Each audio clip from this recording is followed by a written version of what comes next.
পানি সম্পদ প্রতিমন্ত্রী ফরহাদ হোসেন আজাদ বলেছেন, খাল খনন করে জীববৈচিত্র্য ফিরিয়ে আনতে কাজ করছে সরকার। এতে নানা ধরনের সুফল মিলবে। দুপুরে পঞ্চগড়ের বোদা পৌরসভা প্রামাণিকপাড়া এলাকায় প্রতিমন্ত্রী নিজে মাটি কেটে ঝিনাইকড়ি খাল খননের কাজের উদ্বোধন করেন। এ সময় প্রতিমন্ত্রী সাংবাদিকদের বলেন, প্রধানমন্ত্রী সারা দেশে 20,000 কিলোমিটার খনন কাজের উদ্বোধন করেছেন দিনাজপুরের শাহপাড়ায়। এরই ধারাবাহিকতায় সোমবার ঠাকুরগাঁওয়ে এবং মঙ্গলবার পঞ্চগড়ে খাল খনন কাজের উদ্বোধন করা হলো।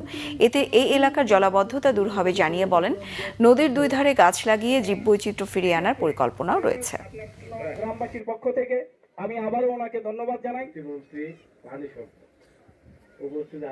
এখানে প্রায় 3 কিলোমিটারের কাছাকাছি এই যে খালটি খনন হবে, এর মধ্য দিয়ে প্রায় 15,000-এরও বেশি মানুষ এই যে এখানে বিশেষ করে বন্যার সময় জলাবদ্ধতা বা শুকনো মৌসুমে মানুষের যে পানির প্রয়োজনীয়তা, সেগুলো কিন্তু এই খালটি যদি এখানে আমরা সংস্কার করে খনন করে এখানে পানিগুলো ধারণ এবং প্রবাহ রাখতে পারি, আমার বিশ্বাস আমরা যে উদ্যোগে আজকে সারা বাংলাদেশে নদী খাল জলাশয় খননের আমরা আজকে উদ্যোগ নিয়েছি, সেটা আমার সফল হবে।